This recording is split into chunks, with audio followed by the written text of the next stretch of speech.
Hi, everybody. My name is David Vest. I'm a licensed marriage family therapist, one of the amazing counselors and therapists that you'll find at the Counseling Team International. And I wanted to do a little video today for stress and anxiety. I wanted to thank all of you that are watching this as first responders, essential personnel, for doing the job that you do during this time. And being available and being present to assisting everybody through this process. So most of you have heard about anxiety. Most of you have dealt with stress in some way, shape, or form. Anxiety is a profuse mental and physical condition of excessive worry. It is also a category that we utilize for a group of disorders, anxious disorders. And so there's a lot of different stuff that's within there. And some of you may be familiar with some of those different types of disorders. Maybe some of you function with them. Stress refers to the physical or emotional response that we have to tension. And this tension has unexpected outcomes. To ease the tension, while stress and anxiety do have some similarities, stress is best described as the response to situations of tension, and anxiety is response to stress. And so anxiety is a normal function. We need certain parts of anxiety to survive. It's what keeps us from petting rattlesnakes generally. It's from preventing us from stepping out into a street, jumping off of a bridge just to see what would happen. So that does tension, those situations, that does create those anxious responses that we kind of want to utilize those a little bit. And so it's understanding that we all have a little bit of anxiety. When you start looking at the first responder's job, it sometimes is within our job category or description. When you think about prevention of loss, life, property, values, those types of things, we start getting into what's, the job itself creates anxiety by its nature. And so I kind of, I had to synthesize a lot of my own definitions throughout time, because as I would read these big definitions and these big names and these big things throughout higher education, I was like, well, what does this even mean? And so one of the things that I came up with, Dave's definition of anxiety, is that it's preventing the potential or actual loss of something. And that something can be anything. It doesn't have to be particularly life or death or property or any. It can be loss of an ideal, loss of a rule, loss of money, loss of time, loss of energy. It can be any of those types of things. And then we become anxious. We become worried. And when that worry gets to an excessive part, excessive being that it impacts us socially, it impacts us psychologically, or it impacts us behaviorally, so that we can't relate where there's an impact. We just can't function in certain aspects. And a lot of people say, well, I use anxiety as a motivator. Totally understand that.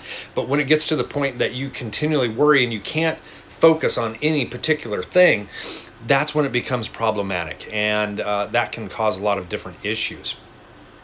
When we talk about anxious disorders and the whole category of anxiety, we start looking at it as called a spectrum of anxiety.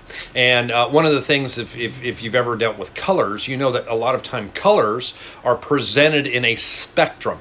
So if I was to take the red spectrum of color, right in the middle, you'd have like a little bit of red, and then you kind of go in either direction. You add a little bit more white to it, you get down to the pink area. If you add a little bit more of the red to it, or maybe something to make it a little bit darker, then you get down into like the brick red types of things. Well, anxiety functions kind of the same way. So you have several different disorders that are all on this one spectrum. Now, that's not to suggest that if you add white to it, it becomes lighter red. So obviously there's lighter forms of anxiety or darker forms of anxiety. That's not what I'm suggesting at all. All of them are just as serious as the other, because if you've ever stood by somebody that has a phobia to like snakes or something like that, they're going to have a little bit of a problem, just as much problem as somebody that is reacting within a PTSD type of situation, or somebody that's obsessive compulsive that isn't allowed to do their compulsions. It's still going to be magnified. It's still going to be a difficulty, but all I'm trying to show is that there's different forms of anxiety, but they all come back to that one little part of functioning, and also that part of the potential for loss and that prevention thereof, okay? And the excessive worry about trying to prevent those types of things. So if we kind of look at some different disorders that we have, typically what we have in the center is that generalized anxiety. That's just that excessive worry where just everything is crucial. We're worrying all the time. A lot of people report that they can't shut their mind off when they go to sleep. They can't do those, they can't just enjoy, because wherever they're at, they're wishing they were someplace else and wondering what's happening over there. A lot of times as first responders, we do have PTSD, especially when we've had significant situations, significant responses. And that just kind of stems in us. But some people don't understand is that there's this place called acute stress disorder, or ASD. And acute stress disorder is a precursor to PTSD. And just because you may have an acute stress disorder does not equate or mean that you're going to move in. Again, the spectrum of anxiety doesn't mean that, oh, well, I started off with a specific phobia, I'm going to move to generalized anxiety the more I worry, and later I'm going to have PTSD.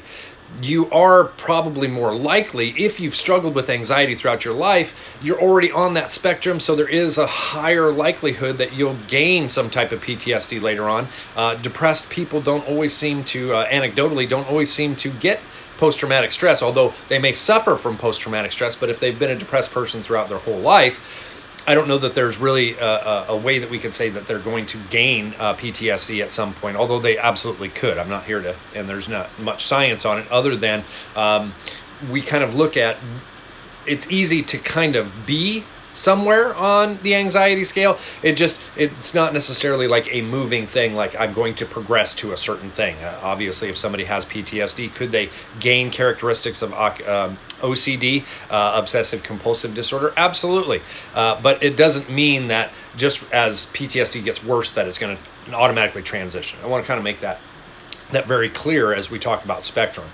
Just like, just because I add more dark red to pink doesn't mean that it's going to go back to the center, or that it's going to get darker as it goes on. It may turn, a little bit different of another color altogether. So I just kind of want to put that out there. Ways that we deal with stress and anxiety, they vary, and really there's a couple of different things that we like to look at. Diet is one thing. When we start looking at nutrition and how we balance out ourselves, there's a lot of diets that are out there right now. There's vegan, there's keto, there's paleo, there's the one with fish, the pescatology type of thing. The idea is that we're trying to withhold things. Now, if I'm an anxious person, being able to withhold things can be a little bit difficult. So if I overload too much on something, like I overload too much on carbs or too much on sugars, that could contribute to the way that I react to things. It could increase my stress factor, which means that I might then become anxious because I've had a bad reaction to stress or a bad tension reaction with stress. And so then those types of things can happen. So that could impact it depending upon what we're eating, and keep in mind that a lot of things that we process as sugar aren't necessarily start off as sugar. Milks, in adults, sometimes the way that we process it is as a sugar. Excessive carbs. Ice cream. Who would think that ice cream kind of comes out as this like energy type of thing that's spit out, but it's got a lot of sugars in them, and there's some carbs in there that we break down into sugars that can cause certain reactions within any like anxious responses or that tension and stress. So paying particular attention to your diet is important. Exercise is always important. Kind of doing those different things that kind of burn off any excess energy so that you can be just a little bit more steady when it comes into situations. That's why as first responders, we're really big into making sure that you do exercise, especially if you've had a traumatic event. We do want you to exercise because, there's a lot of research that's going on now into PTSD, and the body actually absorbs trauma, stress, and anxiety. We've known that for years, but to think that your body also processes stress in a way that we need to work it out, I think is somewhat relatively new. We always thought it, but we never combined the mind with the body. And the example that I always give is, have you ever been in a moment where you're so excited, you're so happy that you feel it? Or likewise, I'm so sad, I actually physically feel it. I feel it, in the way that my shoulders go forward, or I feel it in my chest. you feel those types of things. Well, stress and anxiety is the same thing. We know that we kind of feel it, but what do we do about it? We don't think the body can retain it. And a lot of the new type of research is supporting that we do actually hold on to stress in our body. Obviously, you know, we gain weight with cortisol. That's a response that goes on inside of our brain. You know, kind of captured within that the science of releasing certain autonomic and sympathetic types of hormones and chemicals that kind of prepare us for, you know, those three conditions of fight, flight, or freeze. So that's already there, and we know that. And so by working it out, we're hoping to kind of purge those different types of hormones so that they don't stick, so that our body doesn't continually make triggers for itself. Because sometimes people will be in a situation, and you probably have responded to a panic disorder type of situation, and always the question is, you know, well, what were you doing right before this? And we expect that this person was doing 100 sit-ups, or maybe they're quite obese, and maybe it was just standing up, or something along those lines, where we're thinking that they really exerted themselves. And almost always, the answer is nothing. I wasn't doing anything. Which brings me to kind of that last little part where that triggers, where I was talking about the body. The body can sometimes trigger itself into trauma because it holds on to things just as much as our mind does. It's this idea that when we are in these types of situations, anxiety tends to fester itself when we've got nothing else going on. That's the worst time. That's when our minds kind of go. That's why people say at nighttime, I can't sleep. Why? Because that's when anxiety goes, okay, let's take the time. Let's do this, because you didn't do it throughout the day. You didn't give yourself time. Likewise, when people try to do away with anxiety, they do something that I call as focus and intention. That is something that I want you to kind of think about as a way to get rid of anxiety, or to manage anxiety, is this idea of focused intention. And so if I say, well, I'm going to go out and I'm going to run, 5 miles, I'm focused on that. Even while I'm running the 5 miles, I'm intentional. I'm going to make this. I'm going to do this. I'm watching my watch. I'm watching my how many steps I'm taking. I'm watching all this type of stuff. I'm very, very, very focused, very, very intentional. And then as soon as I'm done with that exercise, then what do I have? I've got nothing. So I'm no longer focused. I'm no longer intentional. That's when anxiety starts to hit, because we worry when we've got nothing to prevent worry, when we don't have a way to stop it. And so that's another aspect that I want you to kind of look at in the healing process, is this idea of focused intention. Being focused in it and intentional towards getting through, achieving a goal, being productive, those types of things are very, very critical and important when we're managing stress and anxiety.